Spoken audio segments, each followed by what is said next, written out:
What is up, everyone? Happy Monday. We're back again, Mondays with Mike. Here at my home office.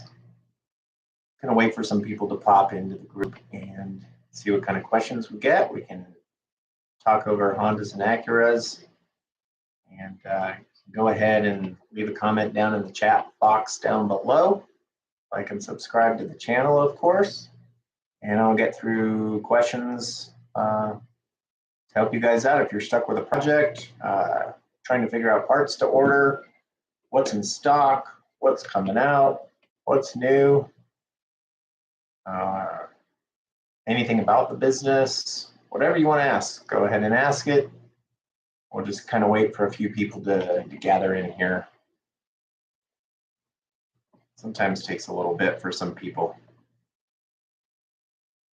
What's up, Bobby? How are you doing? Hopefully last week we had quite a few people. We'll see how many come in this week. I don't know if 5 o'clock's the perfect time to have people join, but it seemed pretty popular. So the more that come in every week, the better. But go ahead and ask your questions down there and I'll answer them or get through. Let me see some stuff that's going on with Axion. I kind of want to wait till people will come in here because I'll probably have to answer the question twice. Tons of stuff is going on. We sold our Honda Fit project, unfortunately, but it's going to a good home and someone that is going to carry on the project probably a little better than we can right now because we have too much other stuff going on. But I'll probably wait to see if someone asks a question on that. Our 11th gen Civic, it's just enjoying its new downpipe. I have some updates on when the pre-order is going live on our website for the 11th gen downpipes. Best intercooler, cool, awesome. Finally a question. Intercooler, Mishimoto or PRL? On the 1.5, I'm assuming it's probably 11th gen. Or a 10th gen. I personally like PRL better. They use a Garrett core on their intercoolers, and you have a nicer billet end tank on the 1.5s. You also have the interchangeable access on the 11th gen for the high outlet, which also has a meth bung in that outlet, so you have a chance to run methanol. The Mishimoto stuff, it's still going to make about the same power, so it's basically just up to quality and price at that point. Mufflers, well, I mean, you would have to add mufflers to make your exhaust quieter, I guess. I'm not sure what setup you have. Intake, I like the PRL stuff. I don't really care for Canon because it just looks like Chinese garbage, to be honest. Usually the mass scaling is a little off, how Canon make their intakes. But yeah, 10th gen. So I would definitely go PRL over the Mishimoto. But you're not going to really notice much difference in horsepower, to be quite honest. And then the intake for 10th gen, the best one's the Cobra by PRL. And the nice thing is you have a street MAF and you have a race MAF with the 10th gen. Race MAF needs a tune. Street one doesn't. It's just a larger diameter of the MAF housing. So you can order the street to begin with, and later if you want to do the race, they have a conversion kit. Gosh, well, I started out with European cars. My first car was a 1970 BMW 2002. And I've had several German cars. I actually lived in Europe for many years. I just fell in love with Hondas due to how easy they are to work on. I feel like a lot of German cars are just way over-engineered and a pain in the ass to work on. Especially like the TT that I have out in the garage. There's just a lot of weird things that German engineers do with their parts. Not saying anything bad about them, I just think they overcomplicate things. And when it comes to Hondas, especially the K series stuff and B series, I mean, you just look at what those engines can perform and power wise for the amount of money that you spend on it. It's just, there's nothing really that can compete. The only other engine that I really prefer next to Honda is the Mitsubishi 4G63. And I still think that's one of the best four cylinders ever made. But yeah, I've had quite a few European cars, mainly all German. And then the rest has just been basically all Japanese cars. I think I've had almost 20 Hondas, Acuras, and then Subaru, Mitsubishi. Trying to think what else. I think that's about it. And then a couple BMWs, and then the Audi. But yeah, any parts you need, Bobby, just send me a question on email or that, or whatever you want. Always here to answer. I try to get back to people within 5 to 10 minutes. I got married the other day, and I was still freaking out that people were waiting to hear back from us. It's just a thing of how I conduct business, and I like to make sure I'm taking care of people. So, yeah. All right, what other questions we got? There's not a lot of people in here. Let's kind of wait to see if people show up.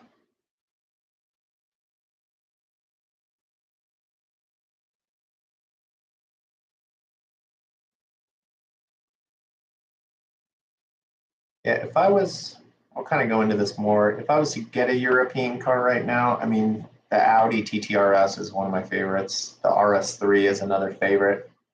I am not a BMW fan in any way. I can't stand their cars. But I've had myself and my family, I think we've had at least 9 or 10 BMWs. I just think they're such overpriced junk, to be honest. Some of the newer M4s, M3s are pretty decent. But the last 10 years, I mean, those 6 cylinders are just junk. Nothing but problems. And I mean, the minute you get over 60,000 miles in a BMW, it just starts falling apart. So, that's why I love my Hondas. I mean, the fact that you can, take a 10th generation Accord, for example, the car comes with 240 horsepower or whatever it comes with, and you can basically make 500 wheel out of a stock engine, stock trans, run low 11s, and a four-door car is just amazing to me. And you could probably end up running like low 12 for like maybe $5,000. So, yeah. I still love European cars. I mean, that's where I grew up for a majority of my life. So, all right, any more questions? Let's get to it. And if you guys want to talk other cars, we don't have to talk Hondas too. I have a decent amount of knowledge about other stuff. All right, you're an owner of an 8th gen and 11th gen SI, was able to full balance tune, get to around 300 horsepower. Yeah, but they're also not, the thing is, a European guy, they're not with a 1.5 liter. They're making that power with a 2 liter. And honestly, you take the Accord 2 liter, the K20 C4, bolt-ons with a tune, you're making over 500. So I'm assuming you're talking probably about like a Volkswagen GTI, which they're not bad cars. But yeah, the SI, it's a 1.5 liter, there's only so much you can do to it. But I mean, there are guys making over 600 with the 1.5 liter. I think the highest dyno right now that I know on a 1.5 liter is 850, or around there, 800 wheel horsepower, but they threw a couple rods out of the block. But yeah. Yeah, the SI is not, the 11th gen actually is a better block than the 10th gen. The rods are designed different from Honda. A little bit more bearing material for longevity of the motor. A lot of 10th gens that started making up around 450, 500 wheel horsepower out of a belt 1.5, they just weren't lasting much past 10,000 miles. There's just, when you look at the rod on a 10th gen, there's very little bearing material at the crank. versus the 11th gen. So it's a significant change from Honda, and it's a good one. Hopefully we can start getting someone making, I sent, thanks to E-Man at NA Performance, he gave me an SI rod from an 11th gen. I sent it off to Sains to try and have them start making rods for us. So I don't know where they're at with that. They wanted a big bulk order from us, and I really am not going to spend $20,000 on rods right now when nobody's building engines. So, all right, any more questions? Don't have many people in here.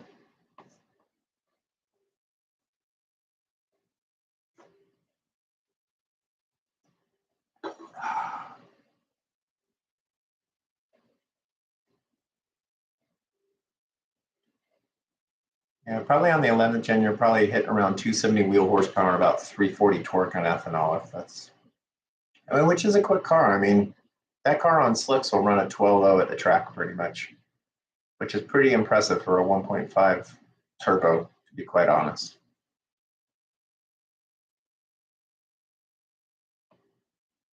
All right, anyone else in here wanting to ask questions? I'm just going to keep going because a lot of people end up showing up around like 5:20, 5:30, it seems, from last week. And I may push this back to 6 o'clock. I'm just not sure. It seemed 5 o'clock was pretty popular last week, so we'll see how we can get people in here to talk cars. So, Bobby, what European car are you referencing?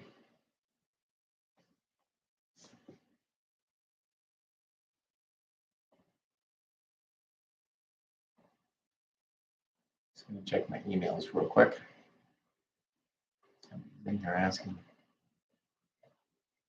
All right.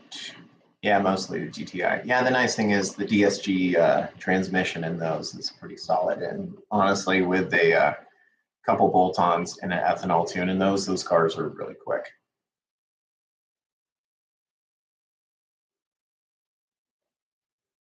Yeah, I'm a big fan of hatchbacks, so the GTI is actually one of the cars I actually have liked for a long period of my life. How's the car scene? I think Scottsdale probably has some of the best cars in the entire world, to be quite honest. Usually not in the summer, you don't see them cruising around here. But the area that I live in, and we have a warehouse and business, is a town called Cave Creek, but it's North Scottsdale. And I mean, I would probably say I see at least 6 or 7. This is probably from October to April because that's the best time. I would say at least 6 or 7 McLarens every day, Ferraris, Porsches, you name it, what year. I mean, the car scene is insane here as far as collectible cars. And I mean, you have Barrett Jackson, which is every January. If you haven't had a chance to come out, Arizona gets very expensive from January to about April due to Barrett Jackson PGA tournament, which is a blast to go to. And then you have spring training. So, but the car scene here is, you see some really nice stuff here, especially up in this area. You have a lot of people that are retired up here and have, I would say the average price up in this area is about $1 million to about 15 million for a house. So just some of the cars are just ridiculous. Yeah. Honda enthusiasts, I like the SI handling and reliability. Yeah, I mean, when it comes to Honda, it's pretty reliable. Oh, nice. I used to live in the Frisco area. Well, not a long time ago, but I lived there 17 years ago. I fitted an Acuity shifter to the 11th gen. So with that, you're honestly going to be best waiting for the Acuity shifter to release. It was supposed to be this summer. I'm sure they're still testing it. So none of the holes line up perfectly. So you have to re-drill 4 holes, which isn't a big pain. But the problem is on the rear 2 holes, when you go to access them to do the bolts underneath, there is a chassis bracing that hides those. So you have to completely grind and cut away the chassis to access those. It's a lot of work. I still haven't even spent the time to do the rear bolts properly, just because I've been busy doing other stuff and I don't really drive the car as much, but I have to get in and cut that whole thing off. It's a lot of work, and I would just wait for the 11th gen, to be quite honest, because it's going to just plug in and play, and you can swap it out in 30 minutes versus spending like 4 hours to custom make this one work. But this is part of the reason why we want to do these things, is we are showing most people that what parts work, what don't work.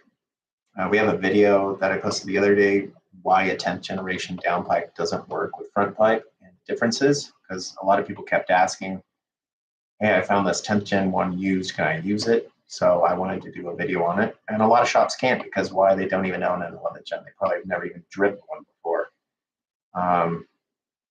It's kind of funny when I see a lot of companies or salespeople in the groups saying, yeah, buy parts from me, I'll hook you up.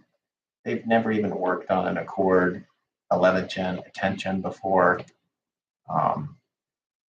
So, problem is, when you go and buy this, I know the deal sounds really cool, but when you go and buy this and then you have an issue with the parts and you reach out to these companies, they have no idea what they're talking about. They have no idea to help you, and they usually leave you on blast and don't respond and don't take care of you the right way. And the nice thing with us is, I've owned we have a 9th gen Civic. I've owned a TSX, Ridgeline, Pilot, Passport. I've owned 11th gen. I have a 10th generation SI swapped Honda Fit. I've owned an RSX. I've had a ton of Hondas. So the knowledge is there. And that's why a lot of people look at our website and be like, well, these parts aren't for an 11th gen, they're from a 10th gen. And the reason they're on our website is because we know they work, because we actually put them on our physical shop car. So you'll see a lot of people that will offer the same parts, but they have no idea really. They're just copying it from people that actually do know what fits the car. So, all right, funny you say the Honda shops here don't know much about 11th gen. Yeah, most people have no clue. Probably even think the head's the exact same, which it's not either. So the head on the 11th gen Civic is a 10th generation Honda Accord head. So, and the other thing that you'll see too is on the SI and the Sport Touring blocks, they have different block numbers. However, the internals are all identical. I think Honda just had leftover L15 B7 blocks, so they just ended up using those for the Sport Touring cars, because mine's an L15 B7. So the reason I sold the Fit. The reason I did the L15 is, number one, for me, that is, in my opinion, the best engine to swap if you're wanting to stay relatively smog legal. And it is the engine that will make the most torque and horsepower out of any other Honda with just bolt-ons. So K series, you would have to add a turbo, and that gets up to $10,000 when you're doing that kind of thing. I'm just talking bolt-on part per part. A K series, most people swapping the Fits use a K24 Z7, which is out of the 9th gen. It has a horrible head for making power, so a lot of people swap it to the 8th generation Civic Si head. But when you start doing this, the most you're going to make roughly on those, and you have to build the block because the pistons will hit, just say 300 horsepower and about 220 torque, 230 torque. The thing is, you put an SI block in a Fit just with bolt-ons, you will make 330 wheel horsepower and 340 torque. There's no way a K series all motor with just bolt-ons will even touch that car, because when it comes to drag racing too, torque is, it's going to eat that K series up. Now, if you swap a turbo in that, it's a whole different story. So I kind of saw the L15 as being an engine that is going to be so available.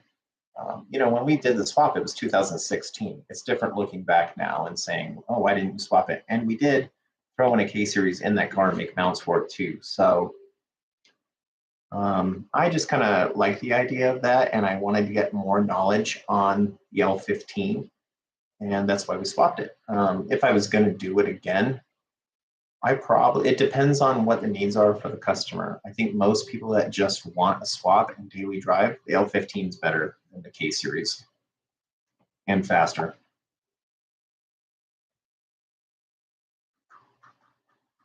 All right, any other questions?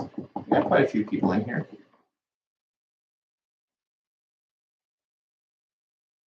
I did see Andy Klein. I don't know if any of you follow Andy. He has a really fast 10th generation Accord, but he actually blew his transmission the other day. So I was wondering if he was going to pop in this group and talk about what happened. Anything you guys want to know about any of the Hondas, just go ahead and ask. I love giving you my honest opinion about parts. All right, Garfield's back.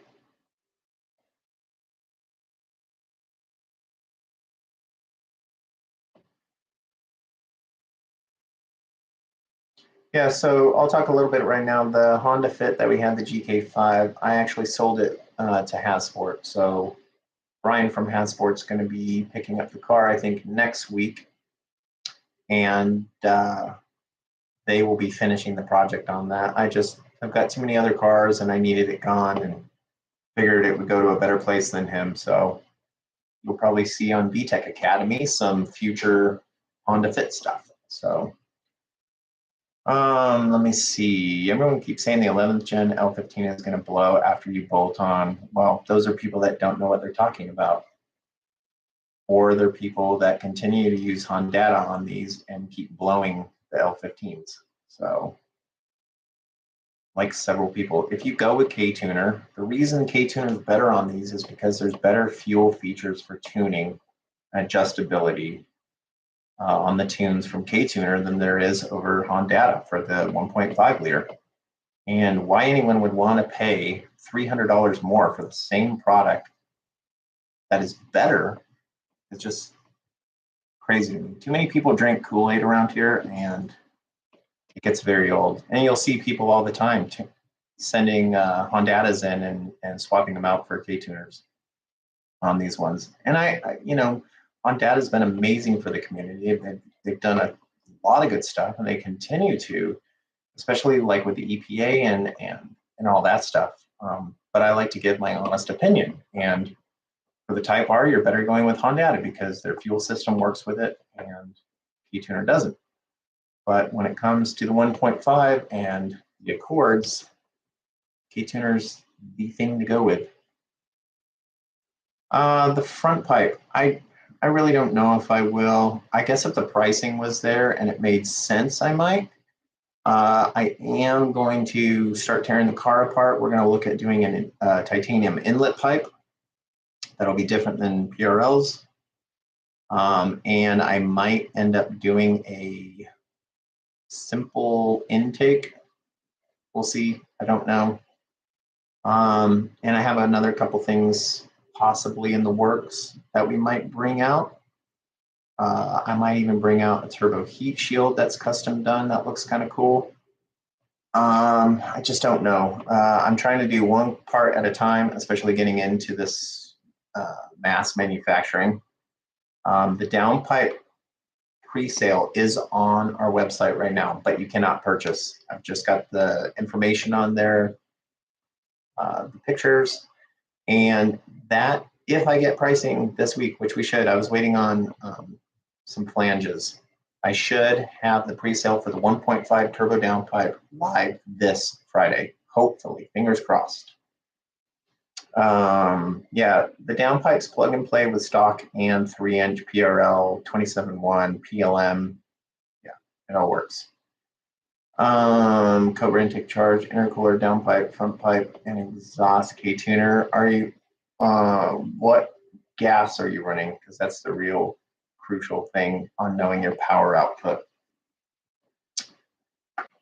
91, 93 or ethanol. Pretty much ethanol, the most you're going to make on an SI is 270 wheel and 340 torque.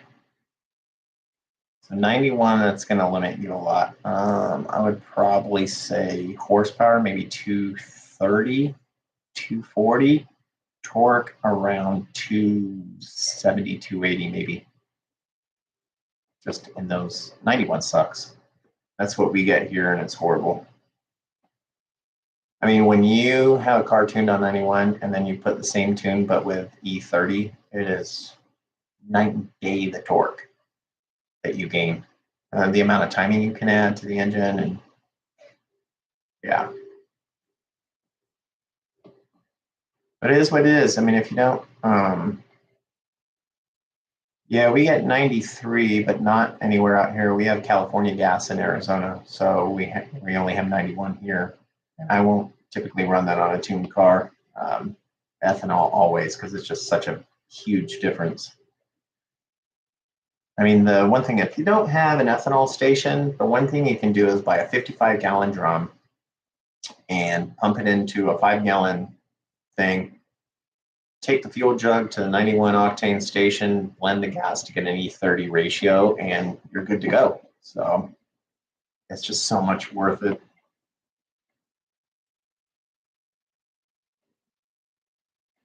Cool, we're starting to get some more people in the group. Anyone just say hello when you join. We'll have to answer some questions. Aftermarket exhaust, it's really just for sound, to be quite honest. I mean, the main thing in the whole exhaust system is the downpipe is the thing that makes the most power. Obviously, as you start getting tuned more and more and you're flowing way more exhaust flow, exhaust is going to start coming in to, affect it more, but it's not a huge amount of power, to be quite honest.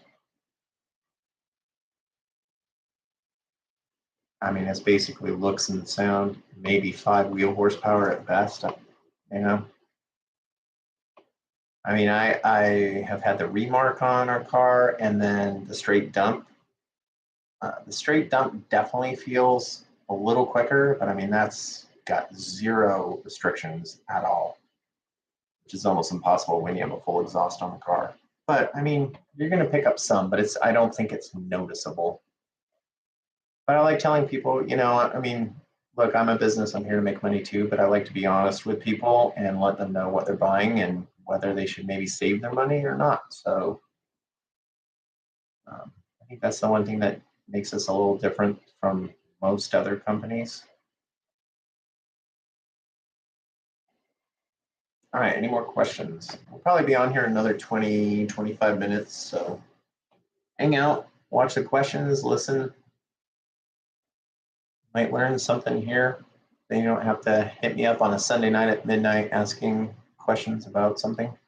I'll just go ahead and talk about it now. All orders, if you're placing, I mean, I have a ton of stuff in stock, but there are several things, especially PRL products, that are just 2 weeks to a month wait, regardless.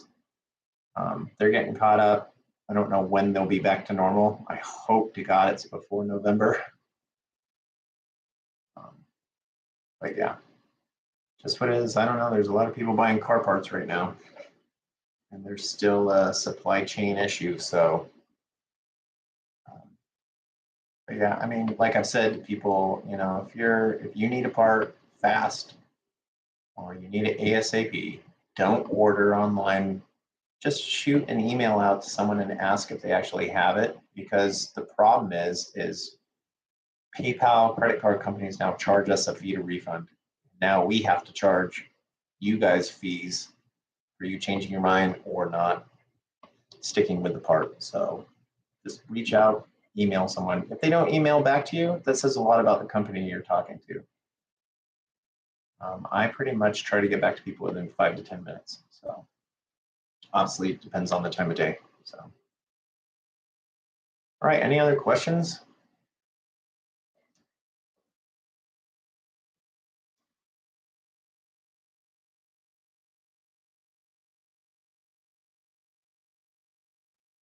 Keep it going for a bit.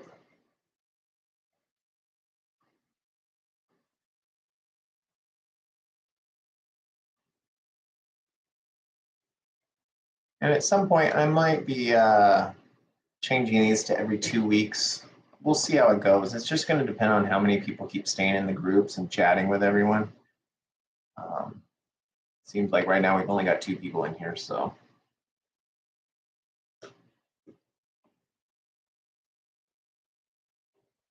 Yeah, the 11th gen downpipe should be ready for pre-order this week. I'm super excited about it. I've already started our 2.0 downpipe for the Type R guys, the Type S, Accord, RDX, TLX guys. So that will be pre-sale probably, hopefully, maybe in November. The pre-sale on the downpipe, I'm going to do a 10% off for the first maybe month or whatever to support those people that are going to order with pre-sale and wait. So you'll get 10% off whatever the cost is, and it's free shipping too, so which is always nice. Well, I've had a ton of power on our 1.5, and now I've been rocking that for almost 2 years now, so I haven't had one issue with this car. The main thing is tuning it with the right people, and that would be Derek at IMW. Thoughts on the 27.1 turbo versus RV6? I won't run the 27.1 turbo. I know with the 10th gen in the early stages, they had a ton of failures. But personally, they're a company that haven't supported us. I've reached out to check out some of the parts, offer some stuff. I mean, I consider us one of the top new age companies for Hondas and selling parts, so like 10th generation 11th, and I basically was told no thanks. So they're going to support some of our competition and not us. I'm not really going to support them, to be quite honest. They do make some nice parts. I don't really know about the turbo. I'm putting the RV6 on our car in October. It's just a little hot right now, and I don't want to tune it with the temperatures at 115. So I'm just going to wait till October and then get it tuned. But it should run almost the same as RV6. I think RV6 is a little bit better design, but we'll see with some of the results when they come out. Yeah, personally go with RV6. But yeah, nothing against 27.1. I mean, I really wanted to sell a lot of their parts. I think they're just a lot smaller than people really understand, and they had a weird structure with the company. And I had like an interview with one of the guys there, and just it didn't really go that good, and they didn't really seem too interested. And we're kind of like, well, we'll get back to you in about a year. So, one thing when it comes to this, I mean, that's one thing. That's one reason why I support PRL so much, is they've been so good to us for so long. I was probably one of their first dealers in the United States, and this was over 11 years ago.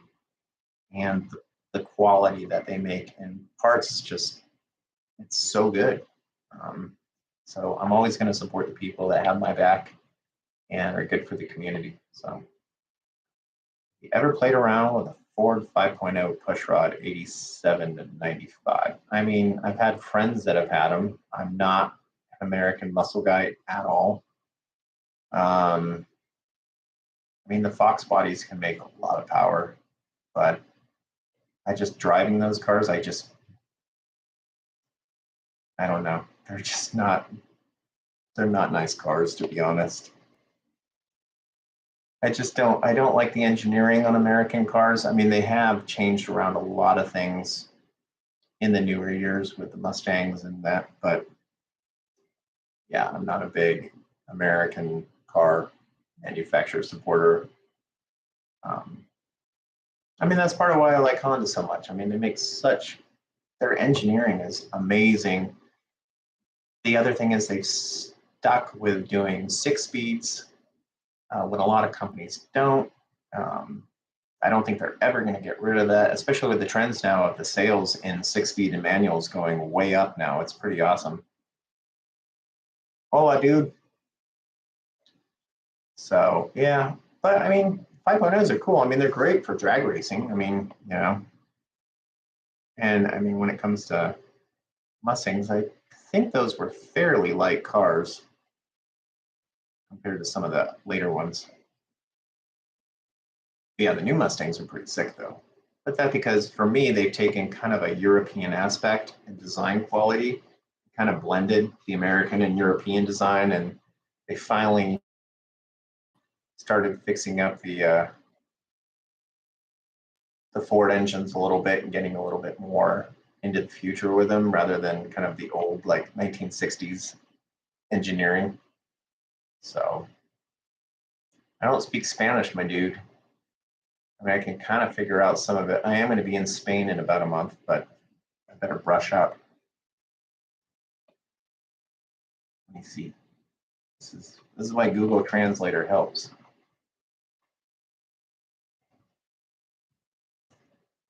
Let's see. Okay. Well, let me copy and paste. Oh, I talked to you, one of you today for a purchase. Yep. I think you were the one that bought our fuel system for the 1.5 liter. Thank you. Like I said, it should ship in about 4 weeks. So the fuel system we do make for the 11th Gen 2, it's till the turbos are out and people are building engines, there's not really much point, but we do offer a fuel system. It's a DI pump, bigger injectors, injector clips, and an in-tank fuel pump. This gets guys on ethanol over 400 on the 1.5 liters. So it's a cool thing. It's just a lot of 11th Gen guys won't need it until we start getting the big turbos to market and we start getting some engine builds. I doubt PRL will do a double exit. It's just going to be the single for the SI. I don't think they'll do anything for the other models. And I don't even know when that releases yet. What's up, Christopher? Thank you for the order today. Today has been the best July date I have ever had. It might be almost the best sales date I've ever had in my life with the company. Thanks to people like Christopher ordering, getting his clutch so he can make the power he deserves. Yeah, sales have been fantastic. I'm just blown away by people, but we keep putting in the hard work and it's paying off, thank God. You guys can give us a like on the video, I'd love it. I'm gonna have some videos this week. I think I'm gonna try and have, before the downpipe launches, I think I'm gonna have a video real quick of some street driving with it so you can hear it. It sounds super killer. We're just gonna keep pumping out videos every week, keep sharing them online. Drag racing stuff, videos are gonna start in October, November, so get ready for that. Yeah, that's the best combo. RV6, retro, flywheel, and the Excite Stage 0 are the best flywheel clutch combo for the 11th Gen period. There is E-Man's one, which we run on our cars. It's $1,900. The only difference really is it's a lighter flywheel. But price-wise, RV6 is perfect for everyone. You actually got the last Stage 0 clutch. So I don't know when the heck those are coming back in.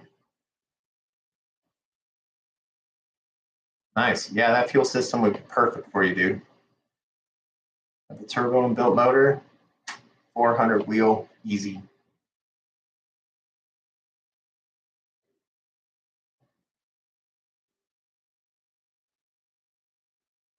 Cool. I like the thumbs up. Get more of them.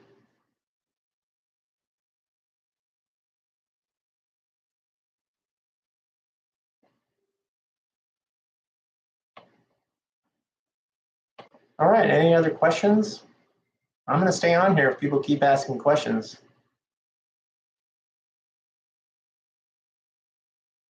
If you guys want to ask anything about the business, anything about me, whatever. Trying to think of what else is coming. I should have the Civic, the 9th Gen Civic back from paint this week. So we'll have a video going over the whole car. Can't wait to see it. It looks sick from the couple pictures the guys at Paint have showed me. What's your overall thoughts on 11th Gen versus 8th and 9th Gen? Well, here's the thing. 10th or 11th gen, bolt-on to bolt-on against an 8th or 9th gen drag racing on slicks will kill both of those cars with bolt-ons.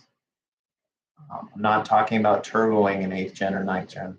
But here's the thing. A 10th or 11th gen Civic making 270 wheel and 340 torque will run a low 12-second quarter mile time.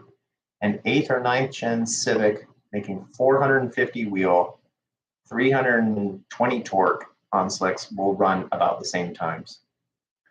Like I love the 8th gen. It's the best K-Series motor out there. Certain years of it are anyways. 9th gen, those motors are so cool. There's really only one turbo kit left for those cars. Everyone stopped making them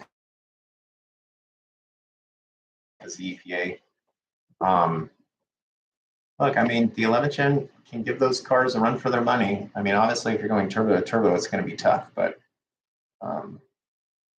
yeah, I mean, the 11th gen is cool for what it is. Best Honda ever made. I'm not going to go with anything like an NSX because those are just too rare. The best Honda ever made, in my honest opinion, is, oh boy, I'm trying to think of all the years. I would go with an 06 Acura RSX Type S. The engine is phenomenal. I actually had one, and I wish I had never got rid of it. The only thing is the car at that point was Hondas were getting a lot heavier at that point. I do love the EK Civic SIs with the B16. Just the body lines, the weight of the car, the engine. So that would be in my probably second.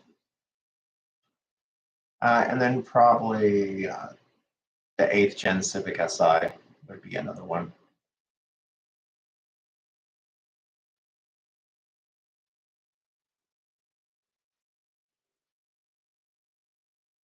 Yeah, so if your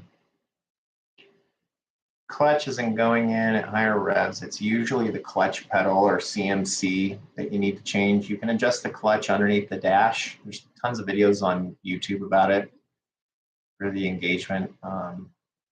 That's usually the problem, or the CMC, or clutch lines, or rebleed it. The weight of the 11th gen, I haven't weighed it yet, but I've weighed all the parts that I've taken out of it. I've taken around 365 pounds out of the car. That's including using the drag wheels that we have. I'll probably, when I take it to the track, if they have a weigh machine, I'll probably weigh the car, how it sits. I can't remember off the top of my head what it is factory. I think it's like 3,060 or something. So we should have it down to like in the 2,700s, I think, when we hit the track. So our other 9th gen Civic, I think I have that down around 2,200 pounds. The 9th gen Civic, actually the 2012 was actually one of the lightest newer model Hondas for a long time. I think they came in right at 28, I think. Yeah, I would think the Type R to me is a special car. I guess it is kind of highly produced. I mean, my favorite would probably be the EK hatchback Type R or the FK2. Honestly, one of my favorite years, we don't have it here, but it's the, it's what they call the, it's like the 9.5 generation. So it's basically a 9th generation, I think it's the FK2. It's a 9th generation Civic Type R, but it has the new K20C1 motor in it. And they only made it for like a half a year until they changed the body style to the FK8. But that one's actually probably one of my favorites. I mean, we can't get those cars here. They're all Japanese or UK, European based. Type R is a really fun car to drive though. But I just love, I mean, the older K series, especially the RSX Type S, just sounds so good. And that car was quick.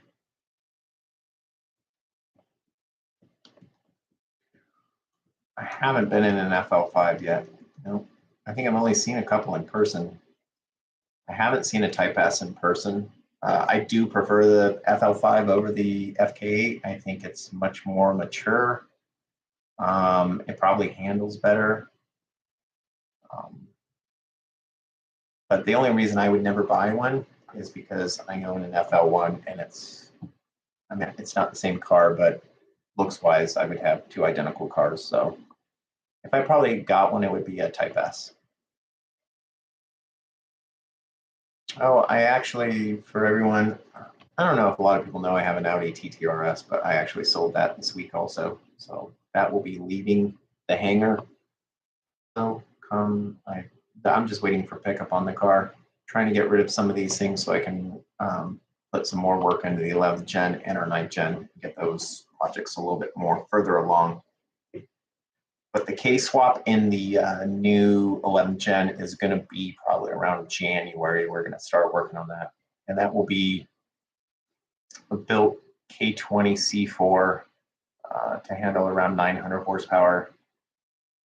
It'll have forward-facing turbo, custom intercooler piping, some other different tweaks on there. It's going to run on a Haltech 1500 Elite. It will not be smog legal, and will probably won't really be driven on the street, to be honest. I'm sure the power steering won't work. It just depends. Once we put the standalone on the car, I got to see what actually I can salvage from the 11th gen to work. But if you saw the video that we posted of the Haltech dash, that's just the dash that we bought for it. So I can monitor some stuff. It's actually a dash that I'm going to use in that car and our 9th gen, so I can swap it back and forth for cars. But I just want to kind of get it in. I'll have some more videos up close. I haven't had time to upload the software on that so it can read the OBD2 dash. But yeah, lots of cool things coming. All right, I'm gonna almost finish here if nobody's really asking anything else. I got some pretzels waiting that my wife made, so excited for those. All right, anyone else looking for parts? And let me know if we have anything in stock or whatever, or if you need advice on what part to get.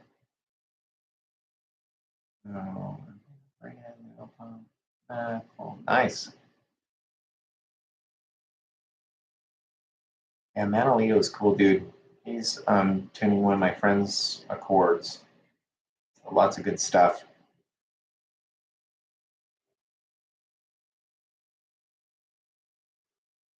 Anything else? We'll see if anyone else comes on. I'm about ready to get off. But if you guys need parts, go ahead and go on the website, order up, www.axionindy.com. Go ahead and like the video before you bail out of here. Thanks for subscribing, tuning in. We'll probably be back next week, hopefully with some cool updates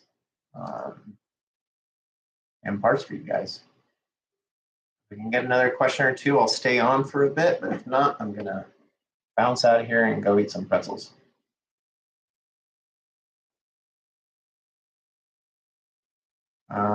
Clutch and philo, have to adjust. Yeah, it's usually best to adjust the clutch pedal. But I mean, just go ahead and install it, see how it is. You know, you can just see where it engages off the floor and see what you like. It's just a little nut up there on top of the clutch pedal.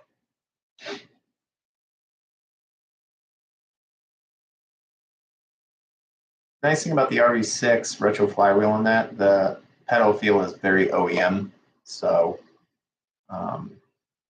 it doesn't have a very heavy foot. So for everyday driving, it's a really nice clutch and flywheel. No chatter. All right, guys. Well, thanks for tuning in. Mondays with Mike. Appreciate it. We'll be back next week at probably 5 o'clock. I might do 6 next week. We'll see what gets a better amount of people tuning in. And till then, all right. Thanks for tuning in. See you guys later.